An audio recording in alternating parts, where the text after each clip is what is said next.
All right, welcome everyone to our third BikeFit Expert monthly discussion about Cockpit. Eric, how are you? I am well. I always look forward to our time together. This will be again a great time, and I'm looking forward to talking about handlebars, brake hoods, shifters, et al. And where does this podcast find you today?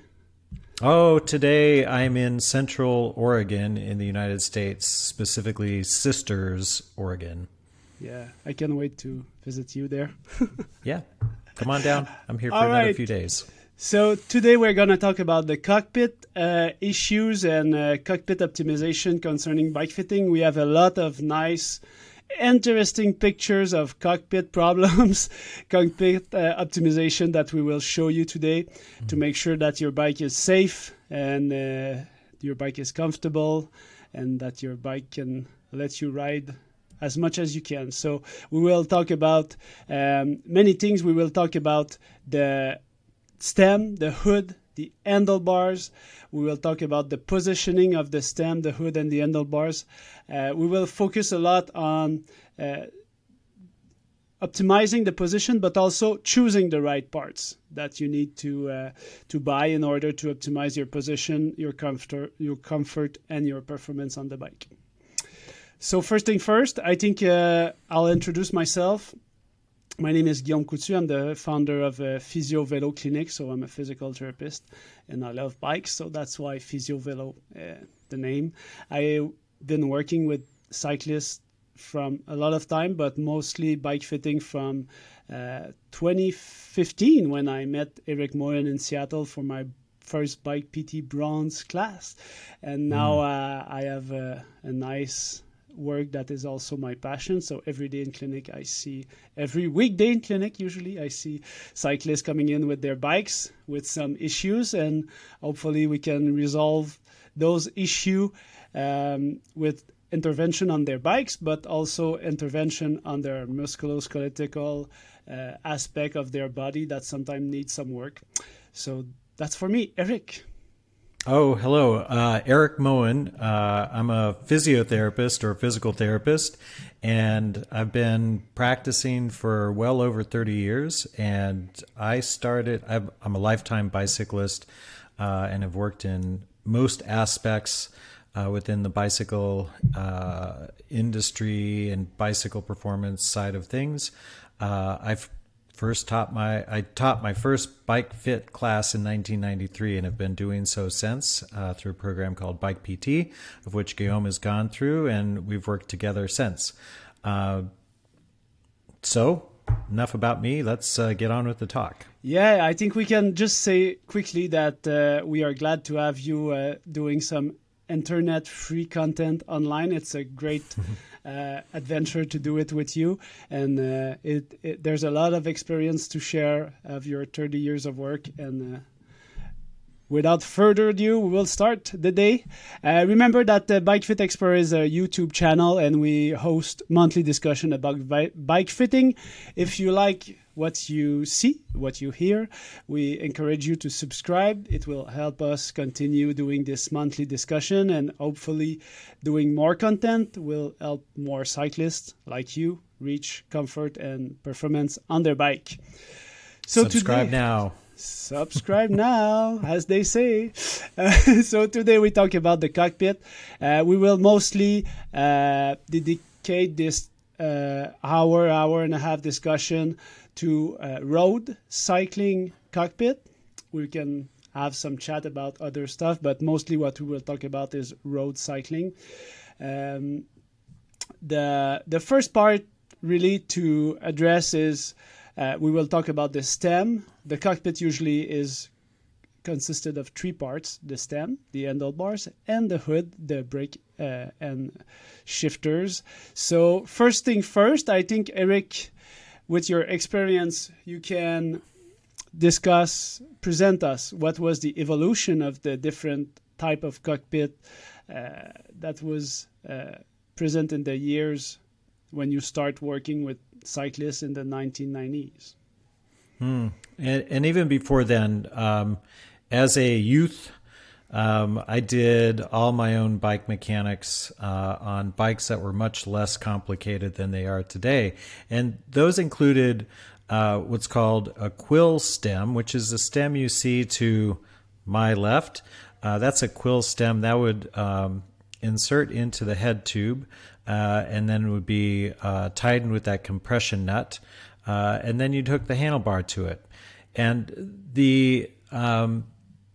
I'll say there's moderate difficulty in if we were to do BikeFit or needing to change a bike position, there's moderate difficulty in swapping handlebars or a stem because this required significant mechanical issues of completely unwrapping, pulling a brake coat off of one bar, and then pulling the bar back through the quill stem to replace a handlebar. Or same if we were to replace a stem.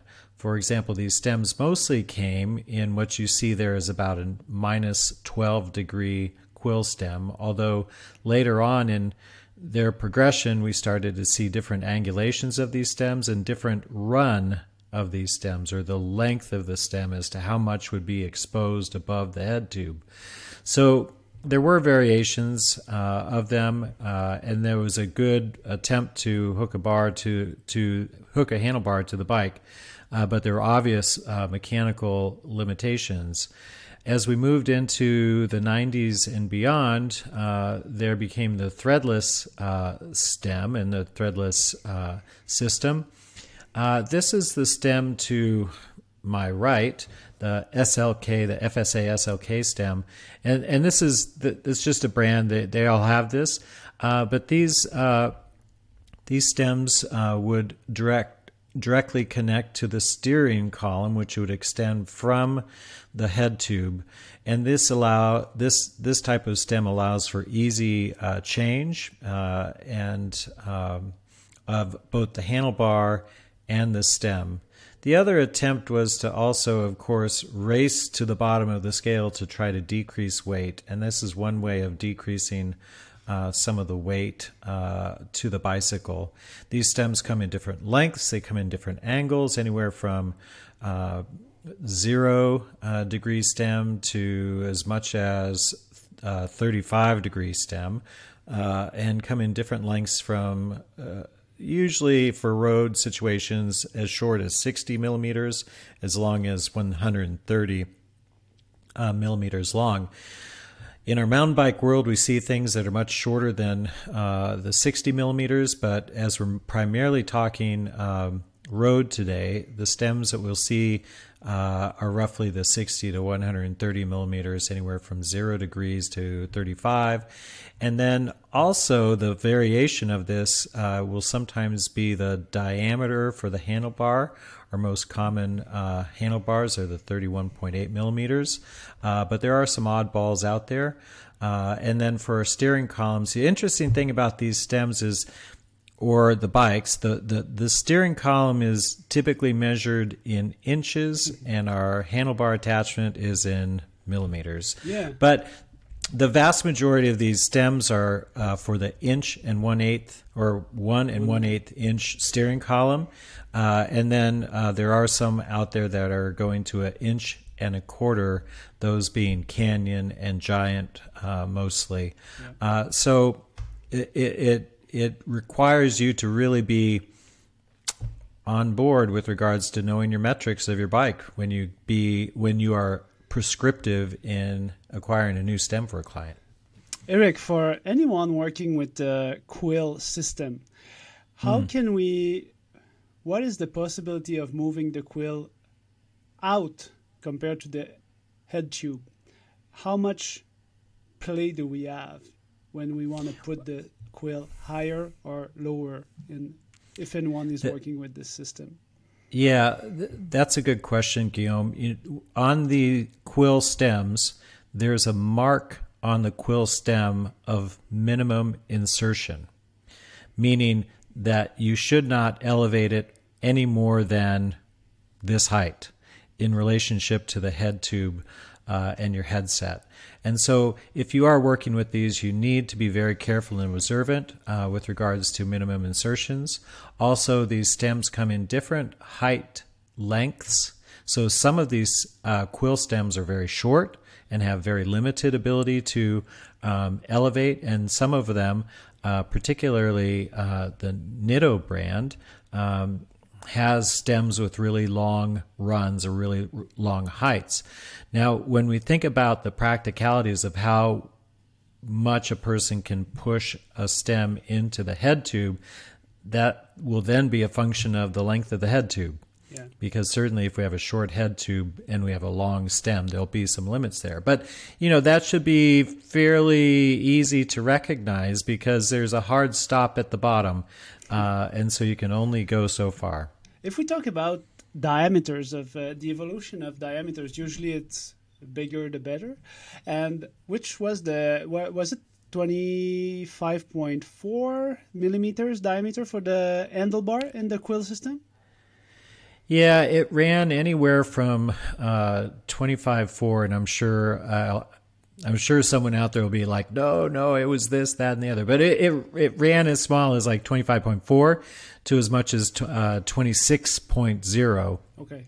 And so the 26.0 was the first jump from the quill stem to the threadless stem, was that smaller diameter handlebar, and then we went to an oversized, which is kind of relative, but we went to the oversized handlebar at 31.8. So that was the evolution of that threadless stem. But the vast majority of these quill stems are anywhere from 25.4 to 26.0. And, one of the funny things is I have memories of back when I was a kid, that if you didn't have quite the right diameter stem, like the stem was maybe a little bit larger, like a 25.8, and your bar was just a little bit smaller, there was the famous use of the pop can or soda can shim. So people would be creative with remnants of an aluminum can to try to improve the fit so the bar wouldn't drop or rotate. Wow. Eric, I really love those history part about STEM. I think it's really a whole subject that you should dedicate a book to. The history of the evolution of the bike. My last question for the history part of this session is those trends regarding the diameters, are they always driven by the mountain bike side that is also, if we look at the handlebar, right now in the road, it's really 31.8, and now we start to see 35 millimeters. So is this always, how far will it go, Eric? Tell me, how big will it get? Well, I think, I can't speak for the people who design this stuff and what the business trends are, but I will just say that a lot of the intent of some of these size changes are with regards to materials and strength to weight ratios. Yeah. And so I think one has to ask that question. The challenge with always changing things is that the good and the bad, depending on which side you're on, is that when you do change standards, that means that everybody usually has to buy another set. And so it does drive business at the end of the day. And so if you want to be critical and say, well, why are we making these changes? Sometimes changes are just made such that we can push the sales button. But the reality is that people are trying to, again, it's to the race to the bottom of the scale, and also to avoid lawsuits. So people do or will make some, we'd say, design changes to try to strengthen things, but make them lighter. And then you could maybe say trying to improve function too. But, at some point, things that become, there's a deflection point with any of this stuff, is that one shouldn't make things too volumetrically large because it just becomes impractical to operate. Yeah, I think I never thought about the lawsuit. That's a great point. And Well, no, but it's always these are retail businesses, so there's always some input from the marketing, from the research and development. Plus, we need to sell some parts, sell some bike, and That's it's right. important to understand. It's just the way it is. But I'm thinking about all those big recalls on. It can be Trek, it can be Canyon, about those handlebar just failing on those pro cyclists. I think this is where we see the limits of the material getting lighter.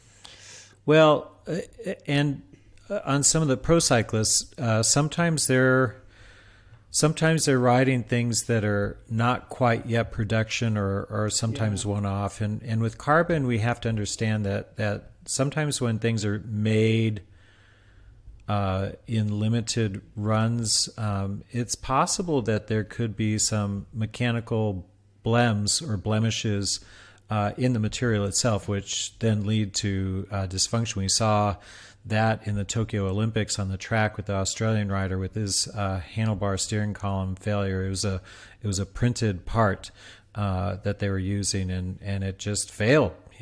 Crashed to the tarmac on the track. And so those are the risks we will run when we start pushing how light and strong can we make things. There will be physical limitations, particularly in processes where if you put together one bad carbon layer or irregular material, then it's possible for mechanical failure. Yeah. One more thing, Eric. Just one more thing. Mm-hmm. I have a question. People, sometime I will ask you this question. I will put my answer, and then I just want to hear what your thought on this. I think when we did in 2016 the Bike PT Silver class in Seattle, there was a part of this class where you push to say that a good mix of materials on a bike is a great way to get a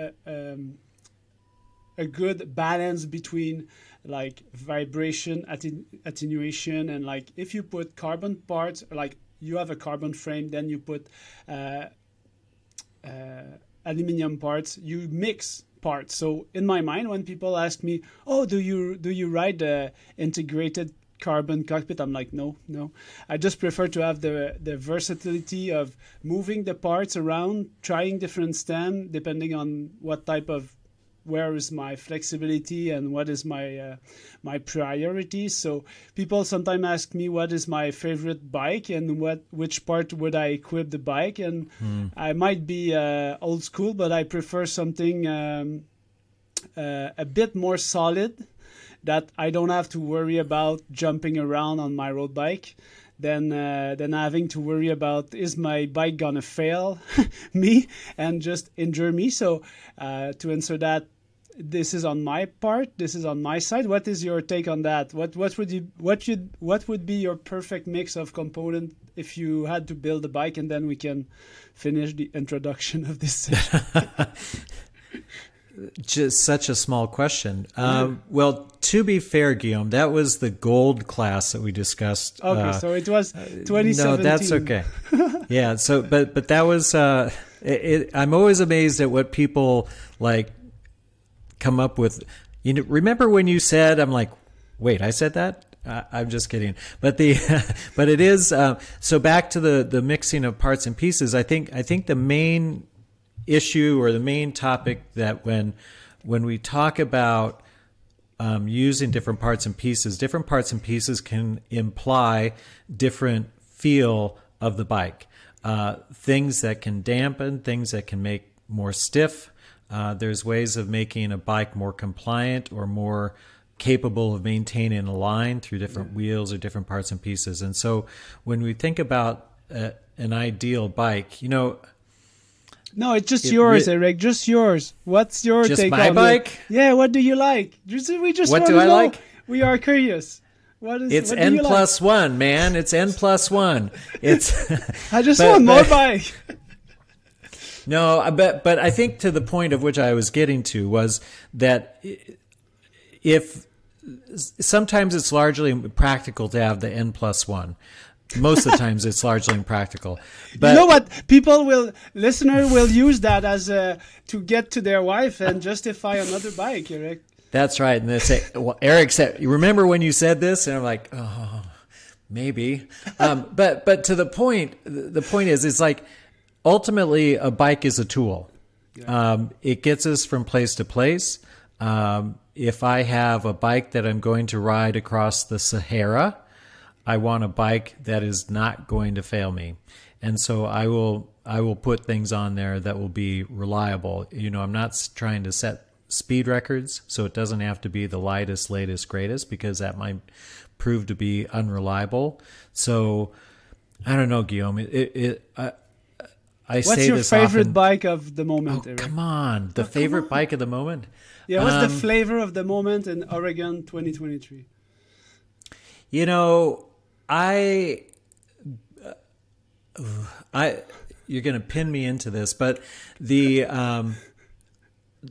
bike that I like at the moment leans towards the gravel side of things. And I am going to say that now I'm not that old, but I'm not racing. Okay. So I don't have any racing aspirations, and I don't have any Strava aspirations. And so the thing that I like to have, that I'm out in we'd say the wilds of Oregon, out in the middle of kind of South Egypt, got to get home, can't call an Uber, is that I prefer a metal frame bike. Yeah. And really very few carbon parts, to be honest with you. And so, and a wider tire. Yeah. Lower pressure. Lower pressure, wider tire for sure. And it's just so reliable, so stable. I'm not using it to huck the gnar on the local mountain bike stuff. I'm just dirt road, some very simple single track at most. But that's probably my bike that I end up riding the most, just because it's so low maintenance and so easy. But again, that's where I am at this point in my life. And again, frankly, as I've gone through all the parts and pieces of the frame materials, the titaniums. I like titanium a lot. Steel, I like a lot. Aluminum, it's reliable and light. Carbon, it serves its purpose for sure. And gosh, it sure is fun to step on that thing and take off like a rocket ship, and for it to be light for climbing and stuff. But as I get older and just want a reliable, great ride, I lean back towards the metal frames rather than the carbon. And industry. Steel is real. Steel is real. Well, yeah, they say steel is real for sure. But a lot of the market right now is so much carbon, and carbon is great. These bikes these days, it's high maintenance bike. You're at the bike shop so often. It's like I always say to my client, I prefer to ride my bike than repair it. So I choose low maintenance, high reliability stuff. I want to ride. I just want to not go to the bike shop. A lot of the bikes these days are really aimed at that higher performance output, which is great. If you've got like $14,000 burning a hole in your pocket, go ahead, go for it. When it's interesting though, Guillaume, when you look at, like, say if you're on bike manufacturer X or whatever, name the brand, especially the big players.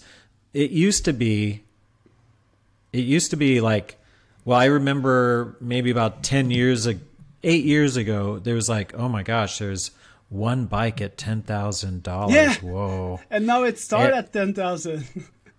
No, it doesn't even. Start. New Trek Madone. It's like you want it in Shimano 105 105. It's 11,000. That might be Canadian. I'm not sure. Oh yeah, it's in Canadian. Yeah, I'm just kidding. but the point is like when you open up that first page of road bikes, it's full and overflowing onto the second page with bikes that are over $10,000. And so when we think about, this will be my social standpoint, and we're really not even talking about cockpits, but we're just when we talk about having bikes that are available for people of all socioeconomic backgrounds and needs, we're really outpacing them and outnumbering them. Now, the market, the sexy $14,000 bikes sell for sure in certain markets, but really when we look at getting bikes that are easier to access, $14,000 is not so easy to access for the majority of people. And to your point too, Guillaume, these bikes are pretty darn, they require maintenance and upkeep more so than the older bikes. And the older bikes, back when I was a kid, they were easier to work on for sure. And, you could tear them all apart and put them back together. I think we can trace a parallel to Formula One. Now you can buy Formula One in bikes. And if you think about Formula One, they go to the pit stop like every 20 turns. I don't know, So it's good reminding yourself that sometime Toyota Corolla is a good guess for driving long miles. So Toyota number one. Okay, let's get back to the program. Yes, sorry, we have a program to run. So today we talk about different type of cockpit. We will talk about traditional one, which involve a treadless stem, treadless with the H, I think, plus the handlebar, and then threadless, and then just a small one. I remember the first time I came to Seattle in Bike PT Bronze, and I didn't know how to call potence in French, so I said steam instead of stem. I remember that. People were like, do you mean stem? I was like, oh yeah, stem, not steam. Yeah, thank you. Okay, that was an anecdote from the past. Yeah. But at least I was the one coming from the further, so you gave me a USB with the Bike PT on it. So I still have that. Yeah, I mean it's amazing. Yeah, I mean we get people traveling from all over, and your progression in English has been amazing. Compared to mine in French, which has not been as up to par as you for sure win on that as well. At least you have the bonjour hi, so that's okay. Bonjour hi. Okay, so we will go through the traditional cockpit, then the traditional custom. I will show you some picture about it's kind of a mix of specific stem with a specific handlebar, and then we will talk about the one-piece deal with it, mono block of carbon. All right. So the first thing I want to show the listeners or the viewers is this. This is a system that was developed on the Cannondale Super 6. Hologram is their business, their part business. Hologram is their wheels, and it's the custom part of the branded Cannondale parts. The first time I had this in clinic, it was like, oh, someone was coming from a bike shop, and he explained to me that there was some rotation available in the handlebar. So this is a very interesting part, and I choose this part because it's a custom one from Cannondale. And again, this is a mix in between the traditional treadless stem that you expose in the history part first, but this allows a little bit of rotation of the handlebar.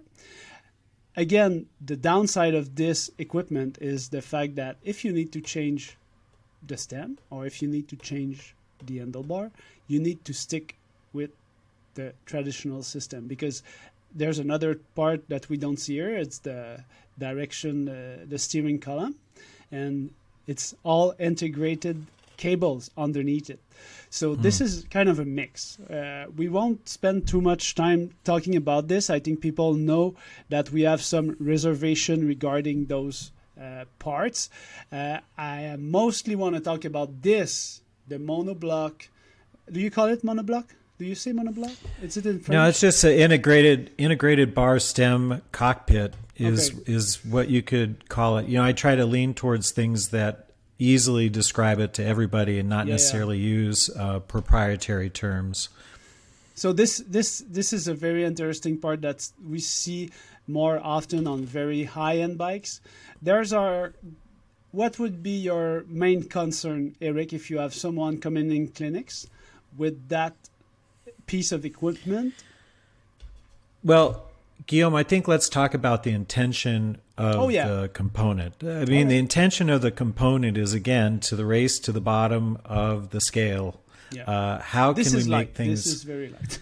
How can we make things light, such that we can win that race to the top to Mount Ventoux, based on the weight of myself and the weight of the bike and my ability to put watts per kilogram. And so that, that's what it's all about. Also with these things, it's also about the integration of what cables that are left from our shifting, specifically with our hydraulic brake lines, that integrate into this bar. So the good thing about these things is that they have integrations of lines and cables, and they decrease the weight. And then and they come in varied sizes. When you look at, I think is this a Canyon one? No, this is the Roval from Specialized. Oh, Roval. The okay. Alpinist high-end stuff. Yeah.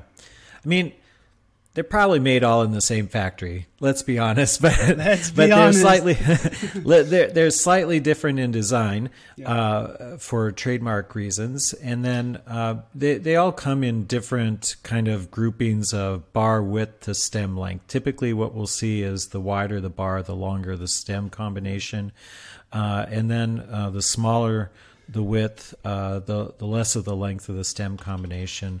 And typically you can go through the drop downs and see. So I'll say the limitation of that is that if you're trying to be very prescriptive with regards to length of stem and width of bar, this type of approach can be very limiting, because they can't it wouldn't be a good business decision to make all of the size options. Yeah. So they're somewhat limited in that.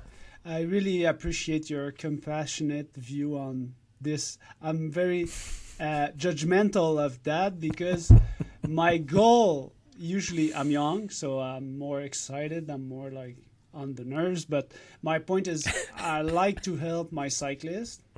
Mm-hmm. And unfortunately, when I see this, I know that I don't have as many options as I would like to help my cyclists. So the funny thing is that all over social media, I always scream or judge those parts. And people now, when they come in clinic, they're like, oh, I know, Guillaume, you don't like those integrated cockpit. And I know that I'm stuck with it, but I'm here today to improve my fit, even though I have this part. And it's not a judgment. This is very exceptionally light and performance oriented. It serves well the people who can use it to this mean, but most of the high end cyclists.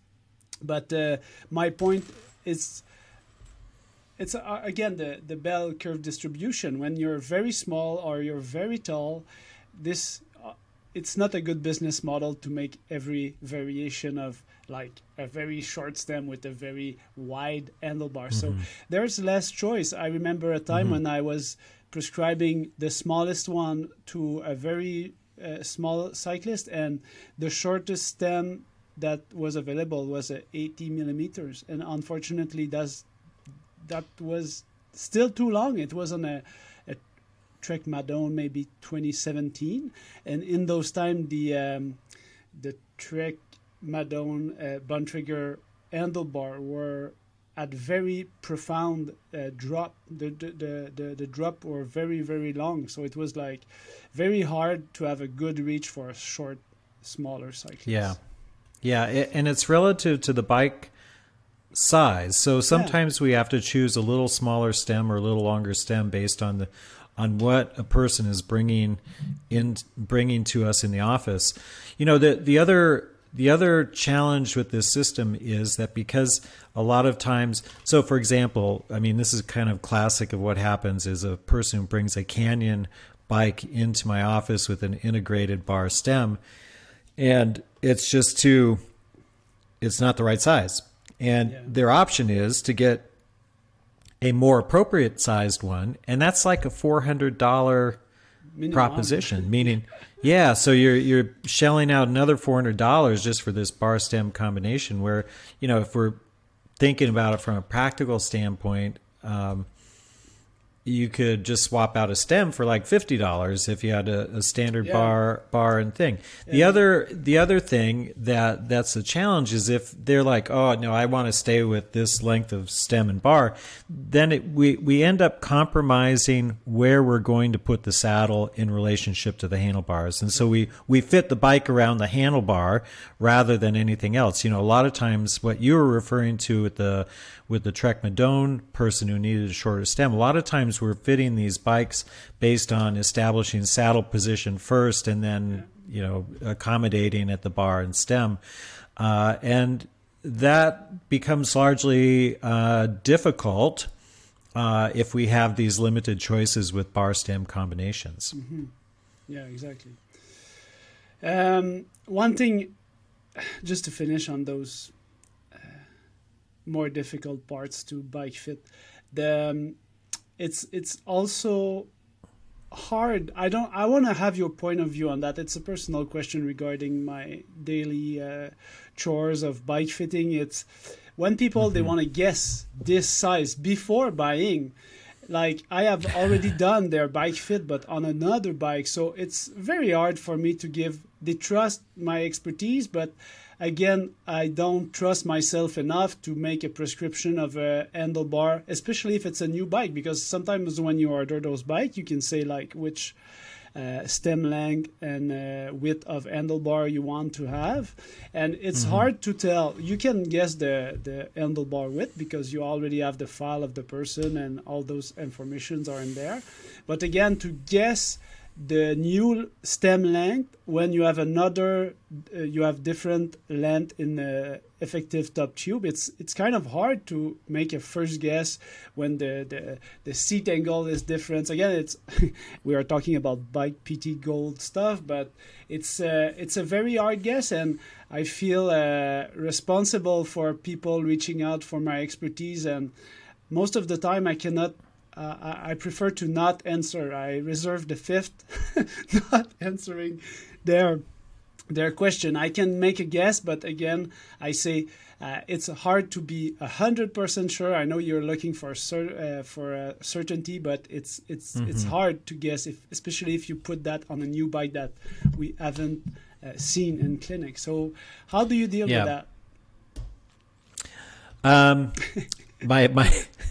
My classic thing is because I'm sure people are reaching for your expertise. Absolutely. So here's the cautionary tale: is that based on these handlebars, there's measures of reach on these handlebars, and so if we understand the reach, even if we understand the reach, there's also a thing called ramp on handlebars, or how that front edge of the bar goes down to the apex of the curve. And so sometimes if there's different ramp angles and transitions into the apex, that can affect where the brake hood gets positioned on the bar. May I suggest to show you the next picture?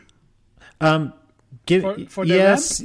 The ramp? Yeah, so no? Yeah. Why don't we hold that thought and go back to the previous slide. So, and this pertains to any time, you know, like this classically happens with custom bikes where they're like, okay, tell me what bar and stem I need because they're going to make me a titanium stem perfect to match this handlebar. It's like, well, I don't have the exact length of the hood that you're going to use, and I don't have the exact knowledge of a specific handlebar that you want to have to give you a exact stem length. So a lot of times the practicality is that we can guess within, I shouldn't say guess, we can calculate within about a centimeter, a plus minus 1 centimeter in the stem length. And then we have to remember that the stem length is, when we're adjusting position on the bike, we have 10 millimeter increments. And then the saddle, we have millimeter increments. And so the practicality of all of this stuff is, if we get the stem within, you know, we're trying to get a certain range stem length for bike, which will imply bike handling. But we also will have some possible forgiveness in the saddle position. So sometimes where we're having to guess these things, again, we may be off by a centimeter, or we may need to change our approach as to where we're going to want to have that saddle exactly. And that's the reality of it. So whenever people are asking me what length of stem do I need, I'm like, that's the hardest part. Actually, the hardest part of any of these custom things is color. But when we're asking for things like stem length, and particularly with these integrated things, that's a very, if you screw it up, that's a on these integrated cockpits, it's a $400 compromise. Yeah. So I don't know. I like to try to, if at all possible, test things out first and foremost before we commit to something so precise. Yeah, always, it's hard. It's very hard. It's very easy when you have the person in front of you on the bike to decide, but other than that, it's hard. Yeah, in order to make the best estimate, you'd have to have like a size cycle that replicates the person's chosen bike. You want their saddle that they're going to have, and you want a bar that has the exact profile of the bar that the person's going to get. And then you want the brake hood casing that they're going to use. Because the realities are that for the vast majority of us, as stuff changes, we can't reasonably carry all of these things. And even if you go by, we'd say, industry measures, there's still like these subtle transitions between the different brake hoods and all that give you, there's an apparent length, and then there's like an actual length of like what the person will experience from an ergonomic standpoint. Yeah. So I don't know. There's a lot of detail that is not well described, that doesn't allow us to be as exacting in our estimates. I'm glad that I feel relief that I can still continue to navigate this uncertainty with my client instead of giving them an easy solution that would. Well, yeah, what happens. The reality is what happens is, and I'm sorry, we're just kind of staying stuck on this slide, but the reality is like some people who are making these recommendations are just like, oh, you need to have this, and I end up seeing them later when they're not tolerating the resolute person of like, oh, you need to have this and it'll be the best. And it's like, well, it turns out it doesn't work. And so they end up with like neck and back problems.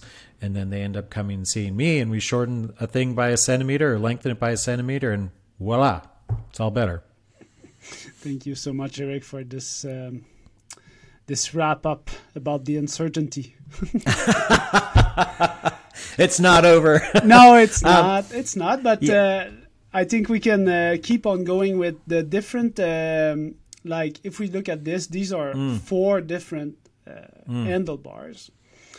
I guess so much to talk about. Yeah, there's a lot of stuff to talk about. But again, it's 4. It comes back to the point of the sizer cycle when you want to use the exact handlebar that the person is going to use. Because again, here you have.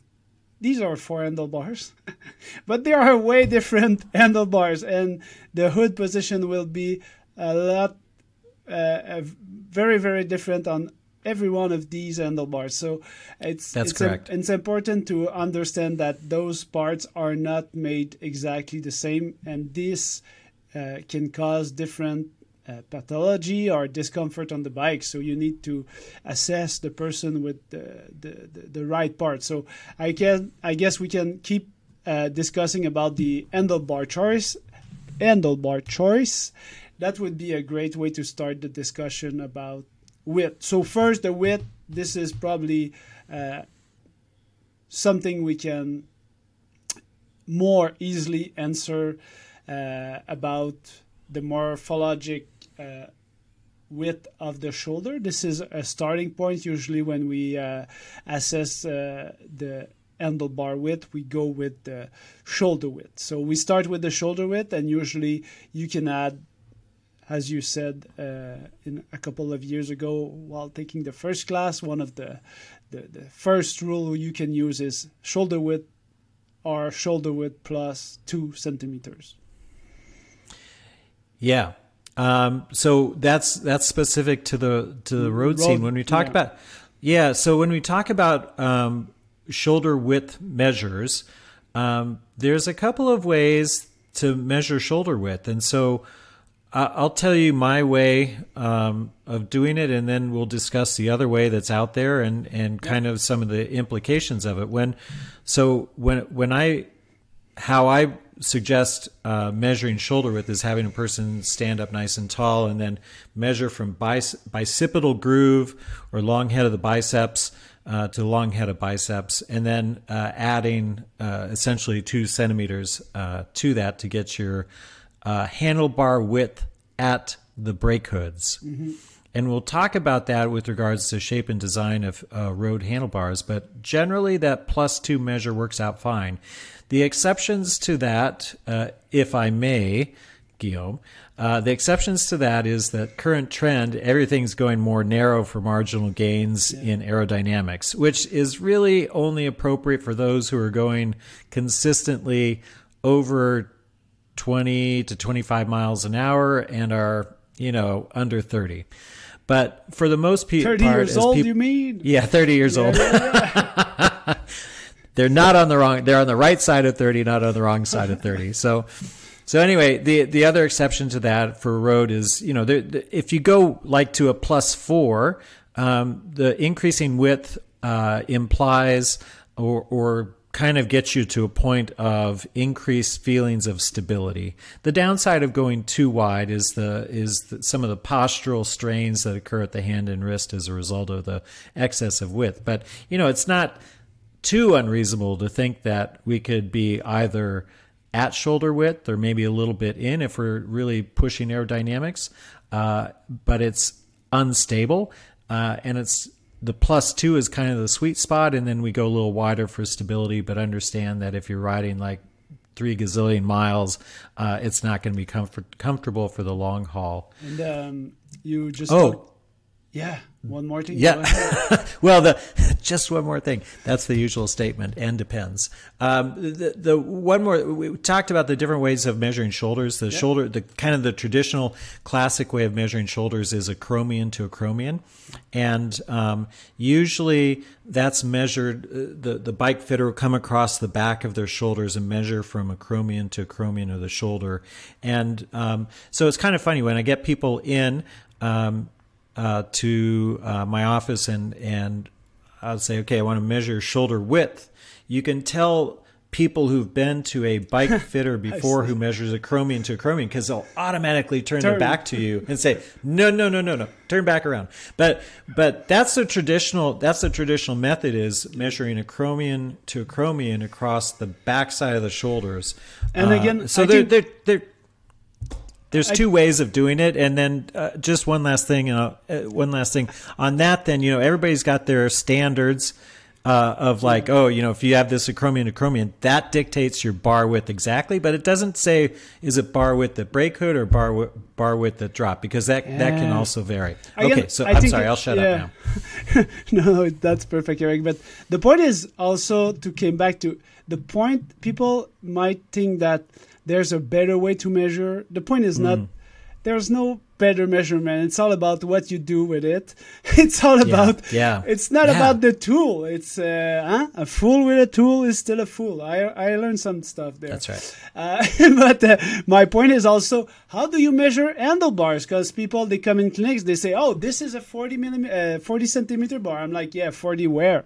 So usually those measurements are done center to center, but you also have to consider that there's a flare. So usually sometimes there's a flare. So when we use in clinic, what we have used here are zip handlebars and FSA handlebars, and most of them, they have a small flare. So usually they are 2 centimeters wider on the bottom part of the drop compared to the place where the hood will fix themselves. So it's important to understand that when you talk about the the width at the hood or the width at the drop. So again, it depends. And there's no way of more or better measurement. It's all about understanding what makes the person comfortable, what makes the person efficient.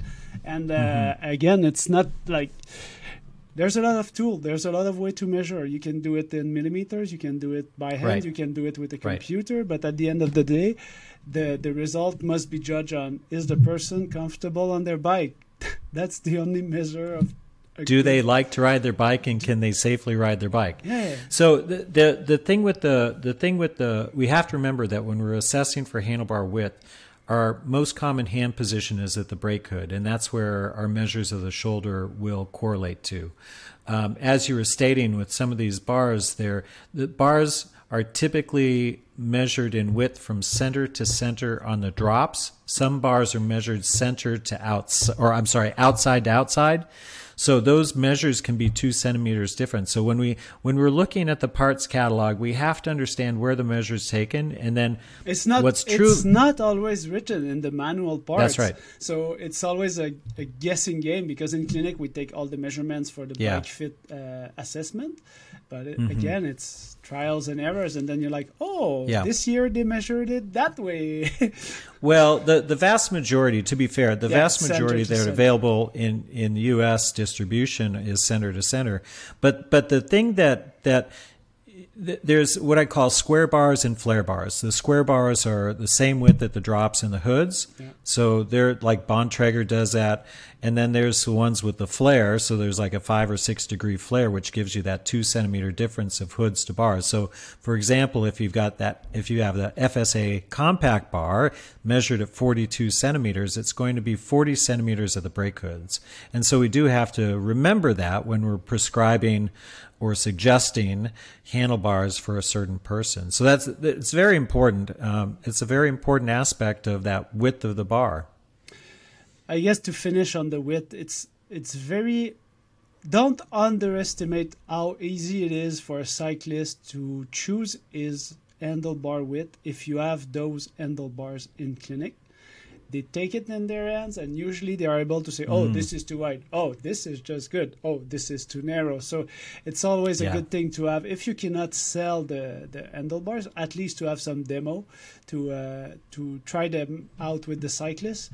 It's easier than we might thought to feel the good width of the handlebar, usually for cyclists. Yeah, Guillaume, that's an excellent point, and that's something that I do as well in clinic. Is I do have a size run of bars, and it really, you can discuss like, well, this is what I think we should do, but it really brings the point home when a person can feel the difference between a 42 and a 44. Yeah. And you could just imagine typical use of like, am I going to like this for 4 hours, or am I going to?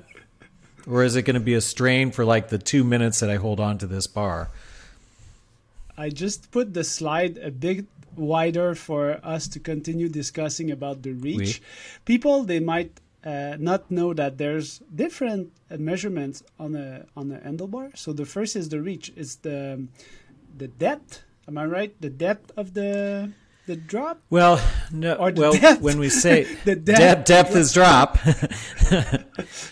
I appreciate what you're trying to say, Guillaume. But the length of reach, the length of reach is from the center of that bar out to the center of the apex of the bar, and that implies how far am I going to have to reach out to get to the brake hood? Mm-hmm. That's what the reach measures.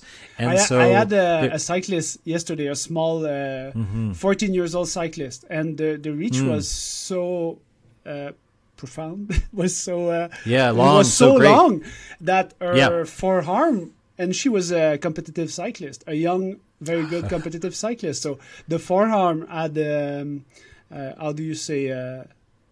She injured herself. Like there was ischemic bruises. She had bruises on the forearm because when she was sprinting, the reach was so long that the forearm was just knocking on the handlebars. I was like, and she wanted to come in clinic to make sure that it doesn't happen anymore. And I was we improved the fit, and I said, like, go try this out, because the handlebar were in a kind of a weird rotation. But I said it's mostly your handlebar with the reach, which is a long reach, that might be the biggest problem of your fit. So you need to make sure that it's not too much, depending on what the discipline you're practicing with cycling.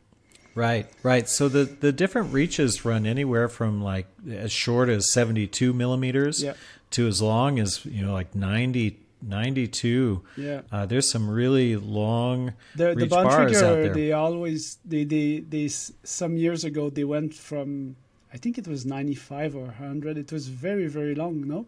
The Bontrager, like the very long one in aluminum.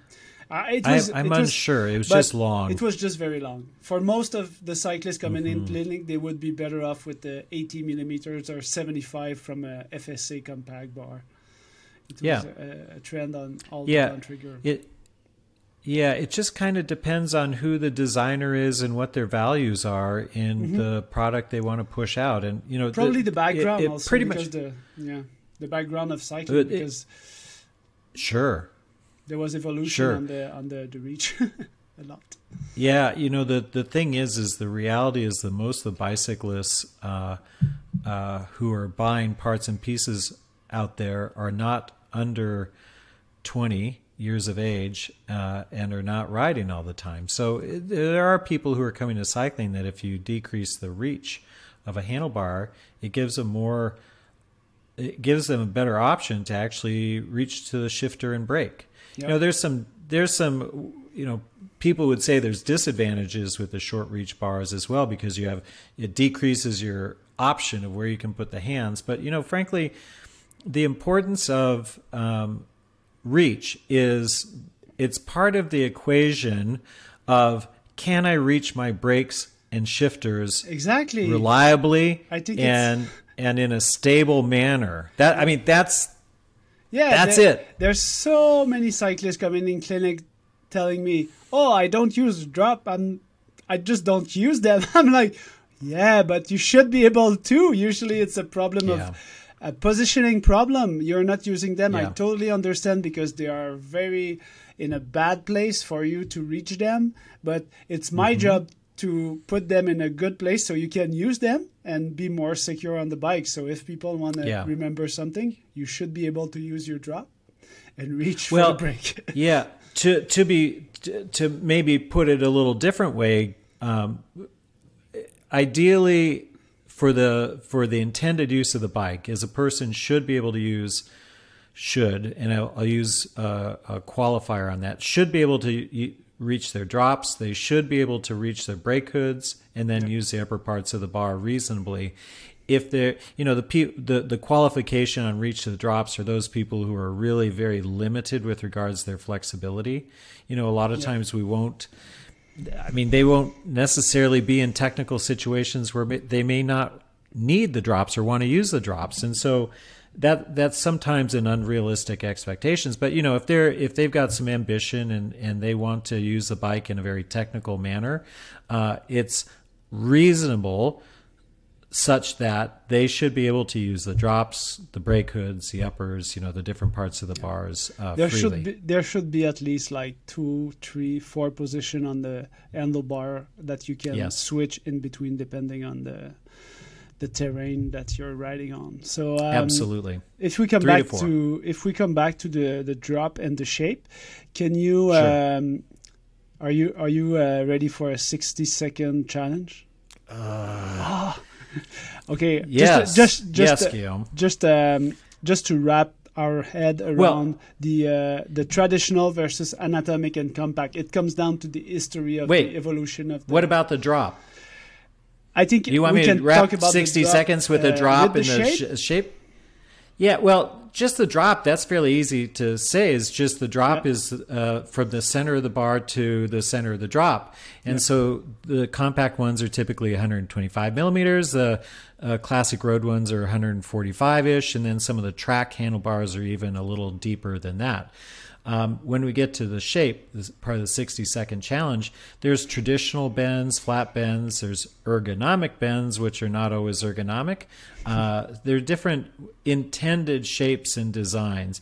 But the bottom line is when you're on the drop, you should be able to hold firmly onto the drop and be able to sprint or bunny hop your bike or stabilize as you're bombing down through a corner, trying to emulate Tommy Pidcock.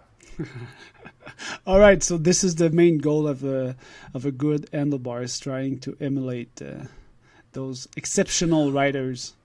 Well, yeah, because if you're fully using your bars, you are pushing yourself technically from a technical handling standpoint, and that requires the full use of the bar. Exactly. This next picture is a picture of a strange cyclist using his bar in a strange position. Super strange. Let's skip that. No, just making fun. It's the fact that there's a component of rotation to the handlebar. So that picture is just a funny take on your handlebar shouldn't be positioned like this, even though we receive cyclists with this kind of position many times a week because they want to get a higher brake hood position. They just rotate the handlebar like this, and this should not be done this way. I think there's a better way to do it usually.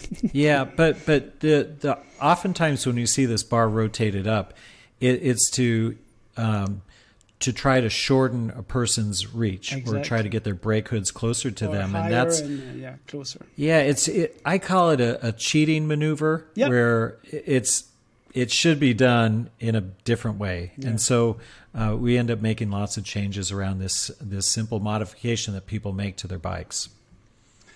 So, just to do a quick recap if people want to come back to the handlebar, and then we can go to the stem. So the width should take in consideration the shoulder width, the wrist position, the reach. You should look at probably your ergonomic. So usually a shorter reach is easier to is it right to say that a shorter reach is easier, is well tolerated than a longer reach? Yeah. So it comes down to a person's, I'll say, postural abilities. As a physio, we talk about postures and things, but when we think about if a person is more upright in their trunk angle, typically the bars and stems need to come back a little bit. And so if I have a person who can only be here instead of here, then our option is to shorten the reach of maybe a stem and a bar, so that we try to find where that we can lessen the reach by 2 or 3 centimeters sometimes. And it's gonna. I'll just say one more thing. The other thing is when we go from 45 to 50 degrees in the trunk angle to a lower position, when we think about gravity coming down and pounding on us, it's that whole tolerance of the whole tolerance of gravity in that position. So, a lot of times people just can't tolerate that from a strength and flexibility standpoint. Yeah, we'll talk about that. The strength is very underestimated, I think, in the postural tolerance. I'm thinking about something. If I made the people shouldn't underestimate the reach difference you can make by choosing a different handlebar before changing your stem length, because if you need to review the reach of your position, there's a great difference that can be made in choosing a compact handlebar compared to a very long one. Sometimes you can remove 1-2 centimeters of the total reach of the cyclist choosing a different handlebar. So before changing your stem, you might like to have a look at your handlebars. So Guillaume, the practical piece on that and how I help clients differentiate that is if the handlebar width and the reach, if the handlebar width is off, and we need to lessen the reach, then it's a no-brainer to change the handlebar. Exactly. But if the handlebar width is okay and the transitions are okay, then it's a whole lot easier just to change the stem. Yeah, it's also less expensive. So it's always a decision. Yeah, absolutely. I always like to expose those different those different options to the cyclist, and I say like, I don't make a living out of selling parts, so it's up to you to choose your best guess on what. Yeah. I think we best serve our clients' interests and needs when we help. They want us to tell them what they need and want, but frankly, I don't like the authoritarian piece of it. No. I really like to give them, we'd say, the merits of the decision. Yeah. Meaning, here's the good and bad. I mean, you're going to have to live with it. So, this is why you choose this versus this is why you choose this. This is what you're going to get. So if they understand the benefits and the limitations or the detractors from the decision, then they can make the decision that they're going to be comfortable with. Yeah, and thanks to you, I started that a while ago. Very obviously telling my clients, you're paying me today to get my expertise, and I'm going to give it to you, and then you choose if you want to do what I propose or not, and what it's up to you. It's really, you're driving this bike fit. I'll just expose my point of view on what we might try, and it's very important to understand that it's up to you to make the decision of changing parts, and it's a very nice way to build a relationship, a trust relationship on. So thanks to you, Eric. Just to finish the consideration, we talk about the drop, the shape, and then the last picture about the rotation of the handlebar. I think it's very important to make sure that usually the surfaces of the handlebar should be parallel to the ground. Yeah. Go ahead. When we're trying to, if we have a bar that's reasonable for the transition into kind of our contemporary brakes and shifters, we start with the drop of the bar, making sure that that's rotated well so that we can use the drop well.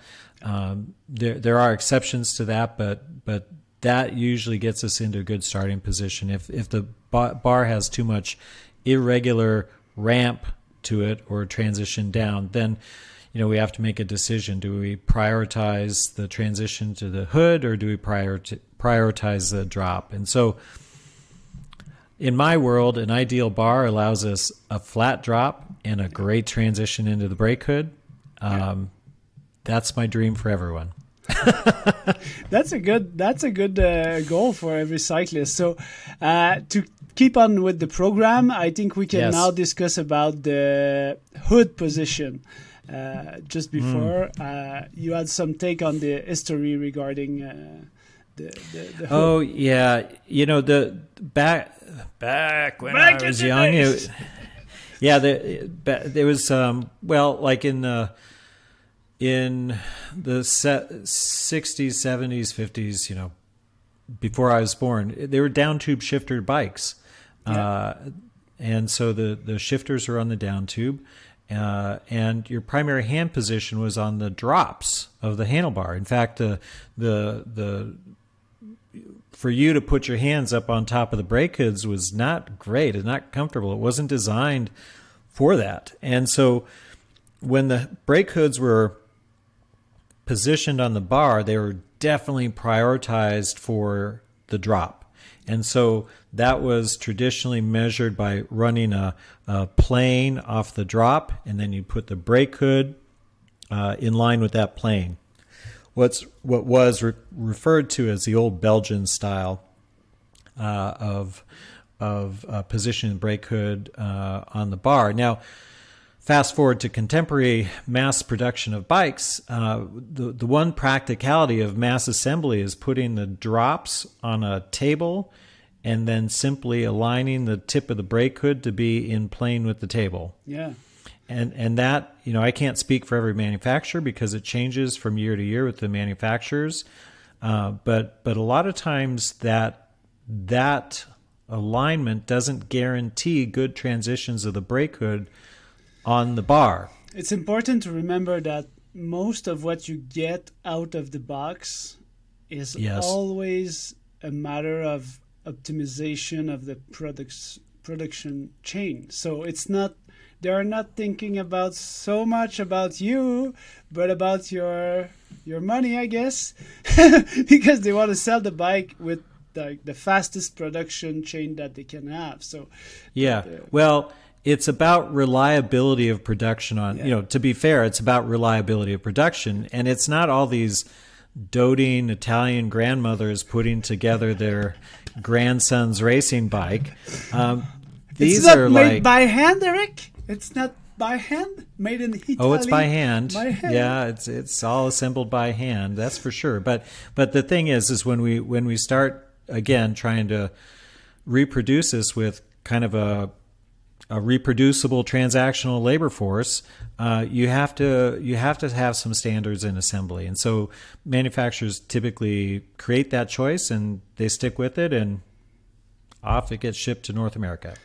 Totally outside the box idea. Yesterday I had a client. He was I was explaining that to him, the position of the hood and the handlebar tape coming like this from Asia, and he was like, is it made by human or they have robot for the handlebar tape? And I was like, it might come sooner than we think.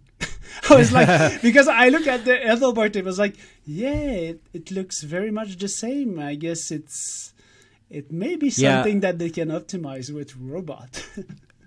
I can't speak to if they're using robots or not, but from what I see, there's typical small variations from side to side and transitions around the brake hoods. And so it's probably still done by hand. But, to be fair, if you're doing that like 400 times a day, you get pretty reliable at how you tape the bar. When we say reliable, it doesn't guarantee it's good or bad. It's just always the same. It's always similar. You're having a bad day, you sneeze, you're like, oh. All right, just to come back on the hood position. So usually when the bikes are delivered, they have a certain position that was decided or that was placed there because of the production optimization of the chain of production. And then you have different people might not know that they can move the hoods around if they remove the tape. So this is for, I would say, 25 to 40% of the client. They're like, what? We can move that? That's amazing. And you're like, yeah, it takes a little bit of time because I need to remove the handlebar tape. But then, we can move that wherever you want. So it's a very important note to remember that the handlebar just put on with the, how do you call this round clamp? Is there a name for that in English? Yeah, it's called a round clamp. There you go. My English is so good. It's great. So I think I try to just call it for what it is. It's just a clamp mechanism that allows that brake hood to be attached to the round bar, and so it also allowed the handlebar clamp. It's also allowing the hood to move if there's a crash. So this is another important part of the hood, is the fact that this is a very expensive part of your transmission. Now that the shifter are not on the down tube, it's all in there. There's a lot of small tricky parts in there, and it's a very expensive part to replace. So if you crash or if your bike just fall down on the ground, it might move the position inward of your hood, and this can be undone. Just unscrew the bolt and you can move it back in the position, or if you want, you can put them right in to save some watts, and you can do whatever you want with it. You can experiment all those positions. So the hood position, you can move them in height, so you can move them through the curve of the handlebar. You can rotate them inward, outward. And the last thing to remember is also, now these days, it's mostly on all of the shifters, you can adjust the reach of the brake lever. So you can, for people like me who have smaller hands, you can increase your ability to reach easily the brake, and you can move them with the although the screw is not always at the same place each year. You need to find it, but usually you're able to move the brake lever on a good position. And that's a great point, Guillaume, that even with manufacturers, that from year to year, from part to part, the location of that adjusting screw may be different. And so I would recommend that if you're unfamiliar with that specific part and that specific function, please, the manufacturers are really good at having schematics or directions online. And so you can go to their support area and look at the schematic and familiarize yourself with the part and piece. You don't want to inadvertently drain their hydraulic system by turning a bolt that you thought was their lever thing. So you just want to take responsibility and be a student of the game and be responsible to know the parts function. And you won't always know it, or it won't always be obvious. So accessing their literature is always great. Yeah. And we are lucky to have the internet now compared to 20 years ago. Now every manual part is on the internet. You just type the model of bike, the year, and boom, it's just come up. You have everything you want. And you do Command F, Control F, and then Control Find, and you just go boom, boom, you find the information. It's very easy. And obviously, there's a lot of stuff on YouTube. I mean, they even let us onto YouTube, and so we are on YouTube. I don't know. Are we? I guess we are making our way there. Yeah, but I mean, to the point. I mean, who doesn't make a YouTube video these days describing their expertise and knowledge of parts and pieces? And so you can find 12 different videos on this one aspect of a different part and piece in multiple languages and accents. And so, it's you'll find it out there with simple internet search. It's like I always, when people ask me, well, what about this? And then I query them, do you have a internet enabled device? Look it up. Eric, you do that? All right. All the time. Look, I have mine here. So just to keep on with the hood position, this was a picture taken by. This is the clinic of a guy, and there's two guys with the same name living in the province of Quebec. P.O. Pierre-Olivier. No, this is a picture from his clinic. So this is a picture of Pierre-Olivier in Quebec City. That's the darndest thing. How crazy is that? Yeah. Hello, Pierre-Olivier. Hello. Yeah. It's from Pierre-Olivier, which is a very skilled physiotherapist working with bike fitting. He often sends me pictures of his daily chores of bike fitting, and this is one of them. So you had something to comment on the position of the hood regarding history and I think production, right? No, we already talked about that with the old Belgian style of brake hood positioning. But do you think it was intended to be in this position, or this is the way it come out of the box? This is Argon. I mean, they're Canadian. You should be able. They're in Montreal, aren't they? Argon 18. Stop that, Eric. It's not. They're all made at the same place. That's right. You're absolutely right. They're probably the same assembly line. This is made in Canada. That's right. I like Argon 18 for the record. I like their stuff. You better. But this was a clear assembly issue, or maybe assembly issue potentially in a couple ways. Yeah. If on the stem there's the clamp that clamps the bar to the stem. Sometimes if those aren't tightened enough, the bar will rotate downwards. So clearly this is a bar that's been rotated downwards. So first and foremost, whenever we get a bike like this in clinic, I always try to perfect the rotation of the bar first. And that's based on this bar, since the transition to the drop isn't clearly horizontal. What I would do with this bar is I'd roll the bar up to make the transition of the ramp to be more horizontal. And then that would demonstrate the more appropriate drop and the drop angulation.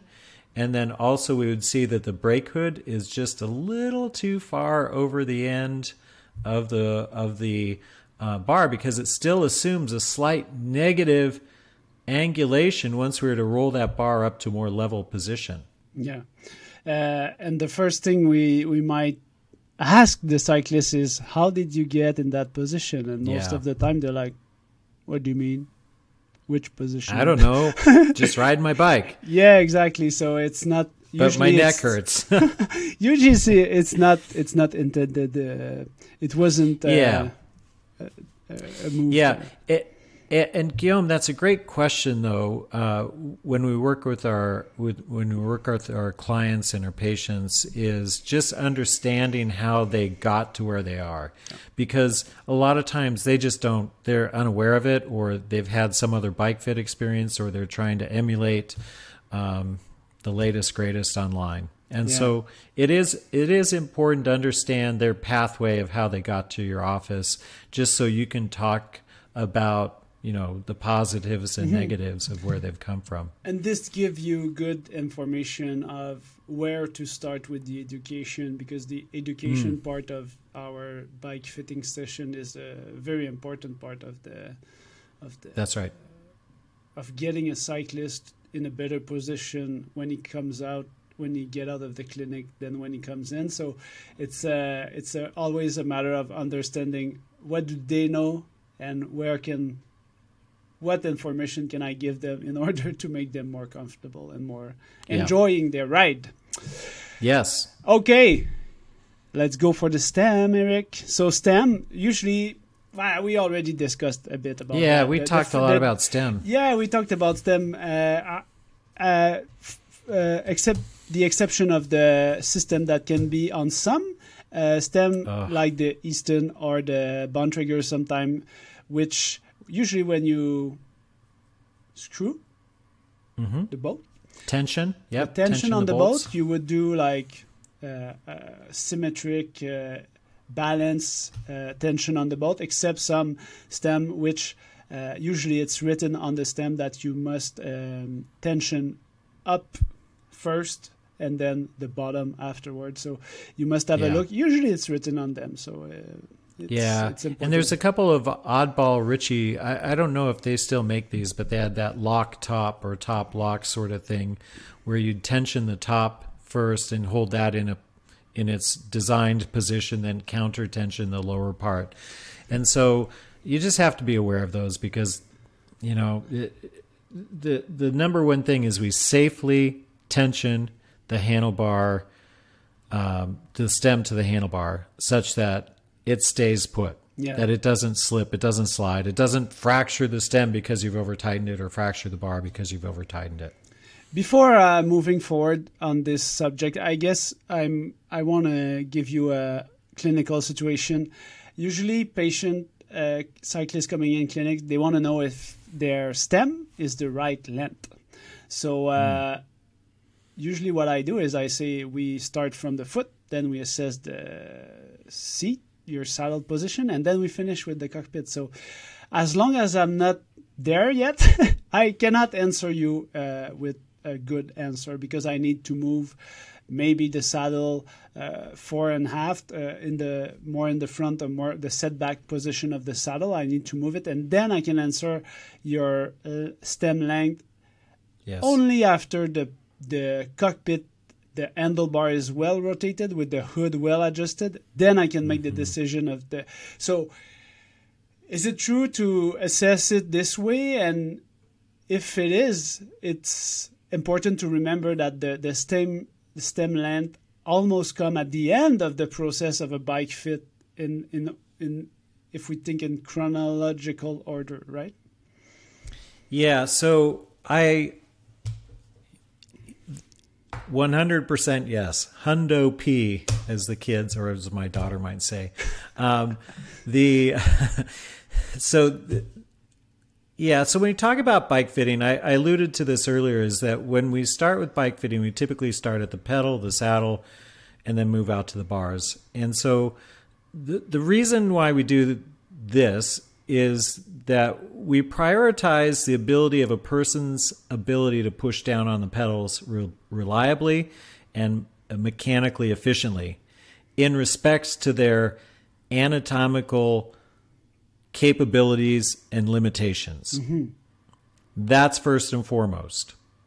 Second, we then will judge kind of a fore and aft biasing of that saddle position based on some of their technical handling desires. Yeah. And then lastly, we accommodate the handlebar position to deal with the tolerances of reach or postural tolerances from where the saddle ended up. Now there's some negotiations in that process that are largely dealing with kind of the person's technical abilities, and primarily it's about their musculoskeletal limitations or abilities, capabilities. And not even to say bike safety. So sometimes if we position a person too far back or too far forward on bike, it implies an unsafe weight balance on the bike. Yeah. And so really, again, a long-winded approach. We start at the foot, go to the saddle, and then out to the bars. And then with our bars, we're making sure that the bars rotated well before we and the brake hoods are transitioned well on the bar before we can calculate that stem. In order to assess you just talked about the postural tolerance of a cyclist. Yes. And I think it's important to finish this conversation with the cockpit drop. This is something very important for a cyclist, especially if there's pictures of him on Instagram or TikTok, I guess. So where do we start with those social media intention about cockpit drop?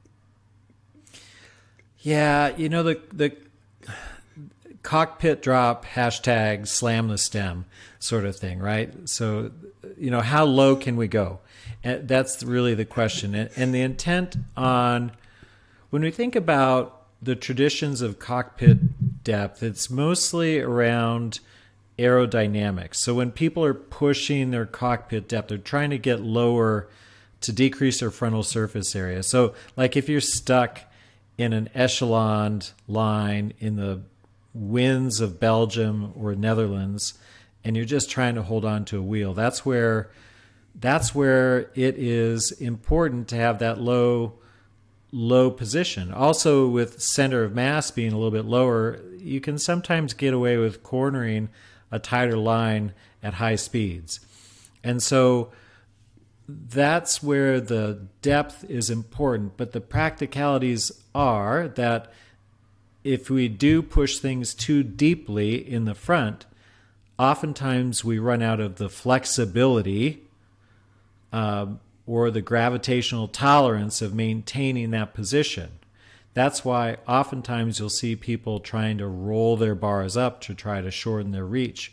Or you might see people sliding forward on their saddles quite a bit to try to decrease reach. So there's all these postural adaptations to intolerance of a well-intended reach. Yeah. That we might see. One other thing for cyclists to remember is the fact that usually cockpit drop is proportional to the cyclist's height. So it's normal if you're shorter or taller to have difference in cockpit drop, because what we will measure and what we will assess is mostly the trunk angle relative to the ground. So you might have two cyclists with a 35-degree angle to the trunk, and you might have a 6'4" with 12 centimeters of cockpit drop and a 5'2" with no cockpit drop, and they might have the same trunk angle. So the cockpit drop is really, if you want to have a big drop, make sure to have tall parents. That's right.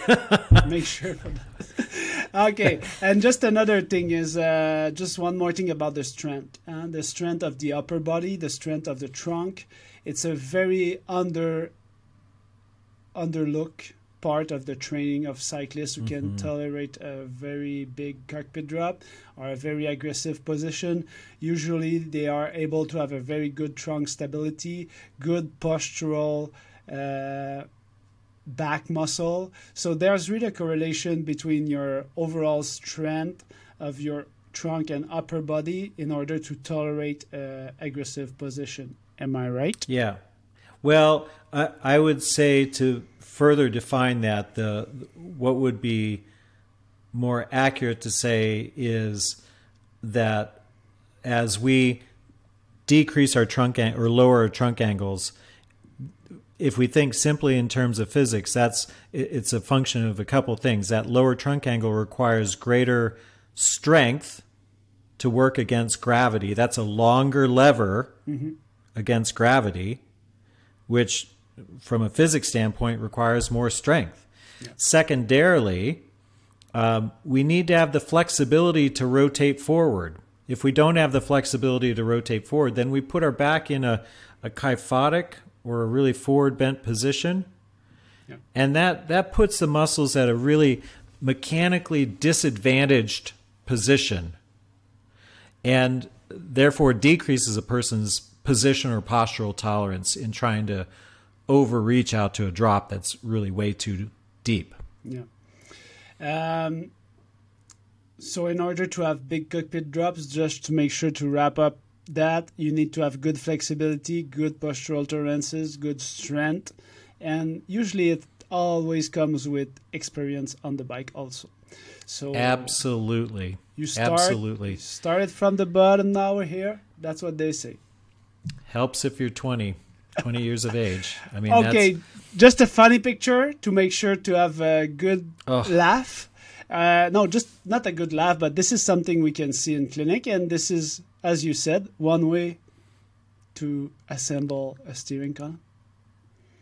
Yeah, so when we look at this, it's a little dark, but when we look at this, there's how many spacers are on there? That's like, was that 12 centimeters of spacers? Column spacers on that? I don't know. It wasn't my bike. It was one of my colleagues' bike. It's not my bike. Not my bike. So what we're seeing here is we're seeing probably about 12 centimeters of or more of steering column with the stem attached to the top. Now this again, you can see on the frame. The story is that this frame was too small for the person, and they decided to put a very long steering column. This is a 46 centimeters. It's written down on the top tube just there.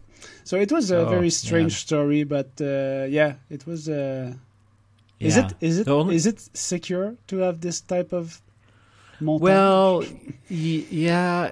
If you have a metal steering column, it could potentially be okay, but the bottom line is the frame's way too small for this person. Yeah, exactly. Now, typically, if we have a carbon steering column,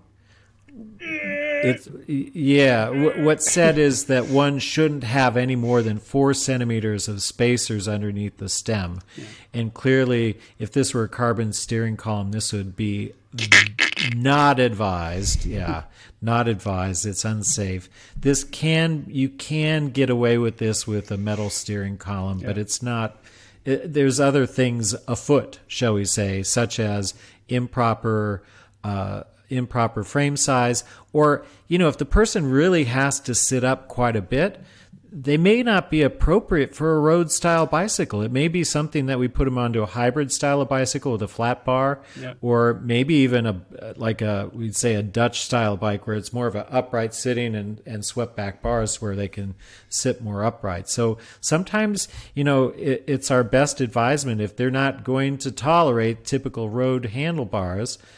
A road handlebar bike may just not be their best choice. Yeah. I have one of those Dutch bike for my family, and it's my favorite bike. My favorite everyday bike. It's so much fun and so much comfort every day riding around the city. And if you put a motor on it, the smiles are amplified.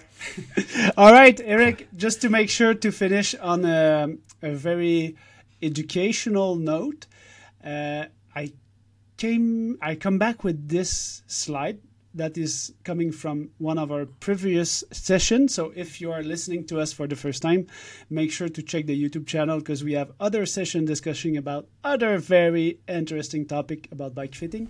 And so this slide came from the saddle discussion and the implication of the irregular positioning of the saddle. Why are we talking about that? Why am I showing that to you? Is the fact that many times when we see cyclists coming in clinics, we know that we can solve the cockpit issue of the upper limb, which is finger numbness, too much pressure on the cockpit, tension in the neck, tension in the the neck muscle and the shoulder blades. It can all be solved generally when we make sure that the cyclist is stable on a level saddle that allow him to be comfortable in the perineum and also be again stable, which imply that no one is sliding forward on his bike. Yeah. So a lot of times what happens is with improper saddle positions, it makes us try to problem solve at the handlebars, which the picture you're seeing here is really a typical thing that people just try to do. I mean, I guess I do have a dime for every bike that comes in that way, but but that's what we see: imperfect saddle position or saddle position trying to make up for something, and then they have to make changes at the handlebar, which is just not great. I remember this. This is a picture that I shot of a client of mine back in, I think, 2004, and wow. And so what we ended up doing was nothing's changed. We still have it 20 years later. We still have those kind of situation. I feel very compassionate for this cyclist coming in clinic in this position, because when you have a SMP angle this way, it means you had a lot of problem in the center line. Yeah, that's right. But for this, we improved the saddle position. I think I shortened the stem by 1 centimeter. You rotate the handlebar, I guess. Yeah, the bars, we definitely improved the rotation of the bar and improved the brake hood position. Let's zoom in and tell us what you probably did on this bike. It's very interesting. It's a good clinical case. So that stem is probably about 110 millimeters. So I probably made it 100. The saddle, I most likely leveled it, brought it forward a little bit. Lowered it? No? Maybe. Yeah, a little bit. Because sometimes when you move it more level, they feel like they have too much pressure on the perineum. You move it forward, it's still there. Then you move down like 2-3 millimeters, and then boom, it's comfort again. Yeah, that's a great point, Guillaume. That frequently when people have their saddles too high, their first problem is that perineum discomfort. So what do? They rotate the saddle downward to try to improve their comfort. So when you do level that saddle out, it makes it much taller. So usually the usual pattern is we end up lowering it down like 5 to 6 millimeters in conjunction with leveling it. And then I think if we did keep this person's bars, we rotated them to a more level position at the uppers and the drops. You unwrap the handlebar tape, move the hood a little bit. Well, that's next. Is once I put the bars into a great position, it demonstrated the irregularity of the hood position on the bar. So I had to unwrap the handlebars, cut away the tape that stabilized the cable to the bar, loosen the brake hood mechanism, slid it up to an improved position on the bar, retensioned, retape the cables back to the bar, and then retape the handlebar. Yeah. All right. Voila. So I guess it's a good reminder of all the stuff we can do to improve the position on the bike. So as a final note, bike fitting optimization is all about the relation and the interaction between the contact points. So remember that one issue might be solved at another contact point that is not involved in your issue. If we talk about hand numbness, if we talk about upper limb problem, don't forget to assess the saddle itself and the saddle position. Yeah, even going a little farther back in our discussion today. Yeah. Remember, we start at the foot, up to the saddle, out to the bar, as being a comprehensive look as to the person's function on the bike. It's not just only being very myopic at only the bar. So, thank you, Eric. That was another very nice time with you. I encourage all listeners and all listeners and viewers to subscribe, as they say. And we will come back to you next month with... Oh, we are going to talk... we're going to talk about knee pain. The pain in the knee. Yeah, we're going to talk about that because that's the most common issue that cyclists have. And it can be solved. There's a lot of things coming back again and again that we will discuss in this monthly in May, I guess, May 2023. We will be back. Thank you, Eric. Merci. Right, it's great to work with you. Yeah, rubber side down, as they say.